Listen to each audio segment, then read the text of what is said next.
D'abord, il y a le 24 mai qui est là.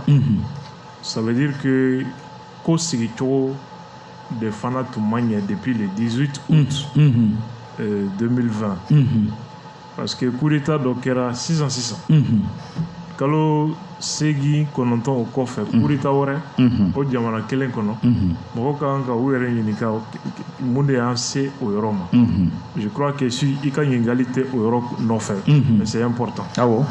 Alors bandaw menene ni biche benyeba la jamana be dakumika. D'abord munu tunko colonel nunu kata frona ko sorasi placité bureau konnaye sorasi placité administration bandaw menene biche oluni sorasu de be bureau kono. C'est ça le premier constat et c'est très triste. Moi, je marche ka conférence ka émission animée ka débat ka chaîne internationale là. Ko sorasi placité bureau yi colonel ka bureau bla ka ministère bla ka VUT ko natoyi ou ka ta frona. Ka kla ka demander CDO faire ka pour que administration ni service ou se ka démilitariser tomi ou ka ta frona. On devait bureau qu'on a aujourd'hui. Mo munu ko ministre devait être nommé par des militaires. CNT Moro par des militaires. Aujourd'hui, ce sont les mêmes nommés par les mêmes militaires. Par exemple, Koka État ka train de vie, Koka Doboala. Doda sera comme Maoué, gouvernement Misigi. Charti ko gouvernement membre 25 à Tchayale. Shogal Tunko non au Kacha Malima. Ministre temps ani wolonfla o be mali bo o ale ka conviction o shogal kele sigira o madam ministre Muganduru Mable faut 28 ministres ka klaka ereka chef de cabinet nommé au fana ministre de rang de ministre, ça veut dire que ministre ya bonya na avantage au bail. C'est comme on a aujourd'hui 29 ministres. Maintenant, il faut que Assimi Doboa Sarala, Assimi Doboa Sarala. Non, c'est Manamanakan de ça. Aya Boa Sarala maintenant avec Kemouye. Qui est là pour suivre? Mimbora là avec Atami. Nous, on ne voit pas. À Konforaka, peut-être communication de les effets d'annonce. Mais on a que chien, à 100 millions de bois. Maintenant, le ministère, ça va me créer.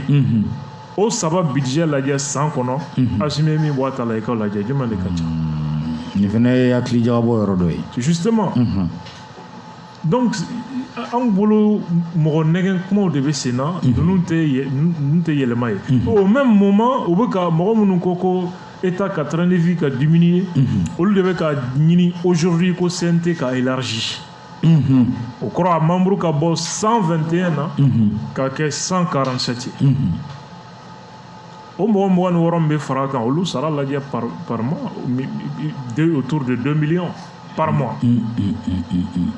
Qu'on fera état qu'à charger pendant que UNTM ni syndicat ou grave là revendication ou era ko dokanga bo ministre ou ni fama ou quoi dépenser là pour satisfaire la demande sociale, c'est-à-dire hajamana di unka hami.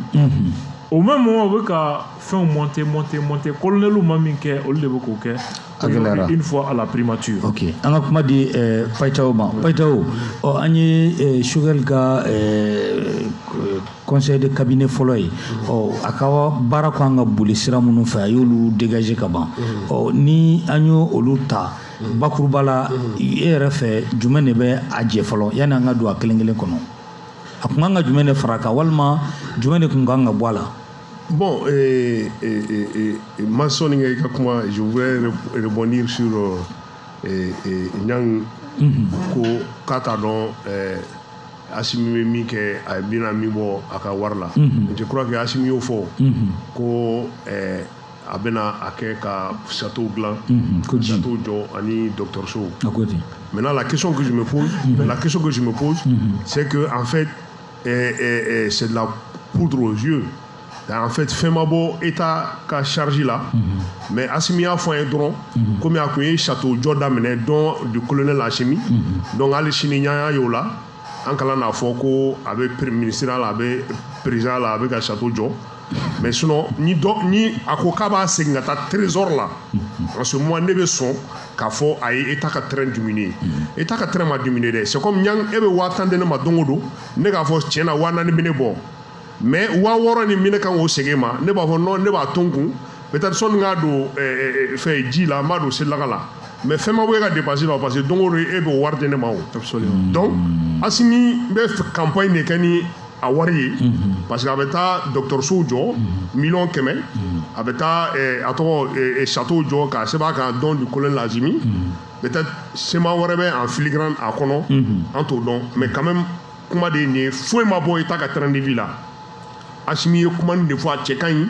mais tiɲɛ foyi t'a kɔnɔ non mais tiɲɛ t'a kɔnɔ et puis soit Assimi a des problèmes avec des chiffres ou bien calcul ka gɛlɛn ma sinon 9 mois ou quoi 150 millions au 2%, et ça dit qu'au 2 tiers, ça fait 100 millions fois 9, ça fait 900 millions.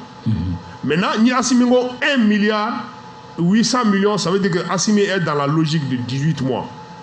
En Assigna, ni Domna, ni Gobeta, trahison de 18 mois. Mais allez d'avoir un discours là-haut.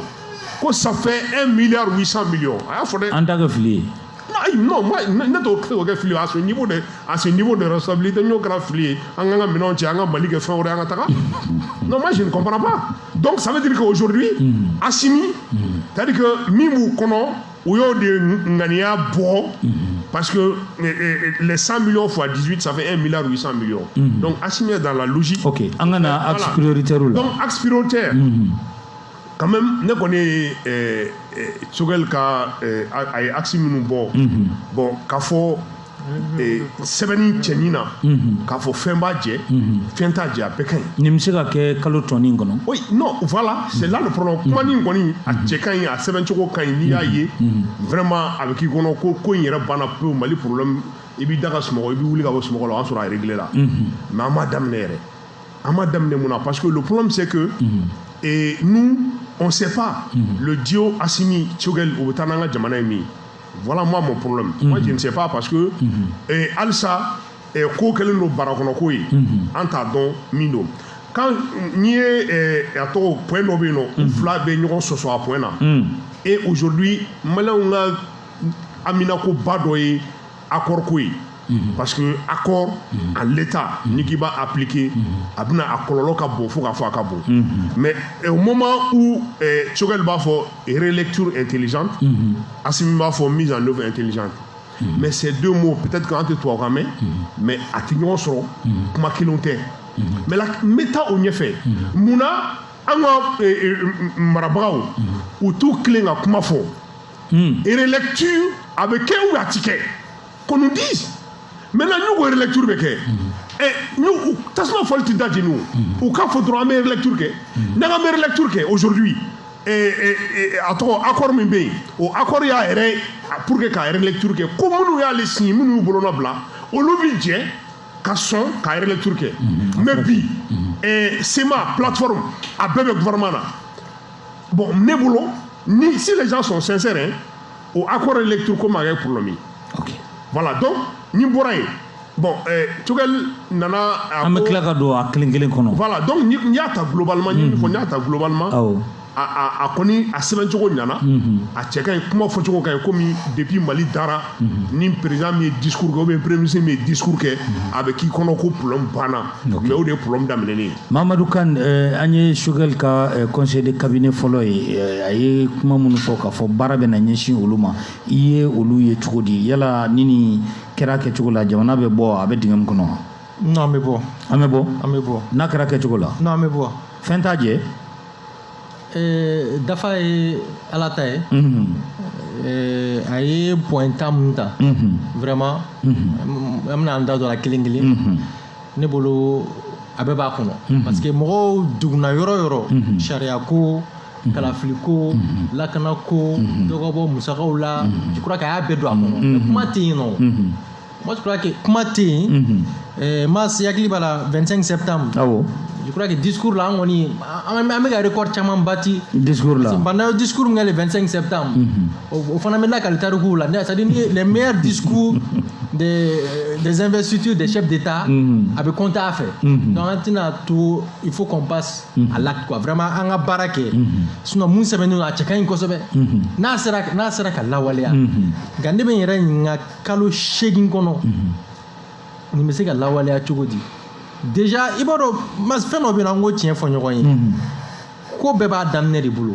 nin ko in daminɛ an kana ɲɔgɔn nɛgɛ an kana an dogo tiɲɛ kɔfɛ nin ko in bɛ ka daminɛ cogoya min na masa a bɛ mɔgɔ gan i kamana la cogo di masa an ye charte violera o an bɛ to nin kan Mali problème tɛ refondation ko an ka problème ye de sariya de tɛ labato an ka jamana kɔnɔ sariya sɔsɔ de ɲɔ ɲɛnen don an ka jamana kɔnɔ constitution min bɛ yen nɔ Ibrahim Boubacar Keïta tile la u yɛlɛnna constitution kan ninnu nana u ye charte élaboré o charte yɛrɛ élaboration na an ye ɲɔgɔn sɔrɔ CICB la bɛn kɛra fɛn minnu kan mɔgɔ damadɔ ye ɲɔgɔn sɔrɔ k'o bɛɛ bayɛlɛma ka na ni fɛn wɛrɛ ye ko jamana kɔnɔdenw de ko ten acte fondamental u bɔra n'o ye c'est à dire ne ye sariya ko ta an ka problème bɛɛ ye sariya ko de textes de tɛ appliqué donc o gɛlɛyaba in de b'an kan donc discours ninnu tɛ kuma minnu fɔra est ce que u bɛ se ka lawaleya wa kuma b'o yɔrɔ la o c'est à dire que kuma tɛ k'a fɔ premier ministre nana a y'a ka conseil de cabinet fɔlɔ kɛ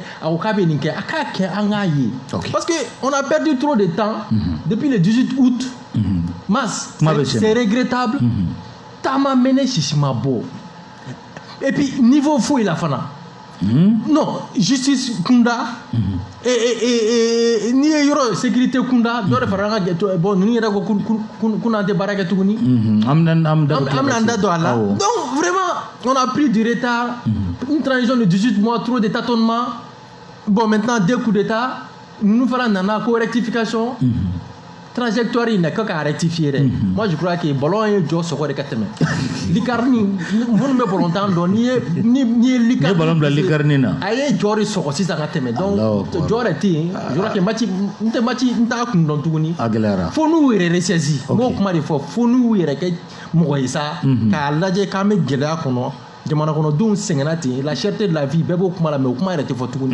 an bɛ folibaw ni fɛnw na baara ka daminɛ ten gɛlɛya bɛ mɔgɔw kan. Ok.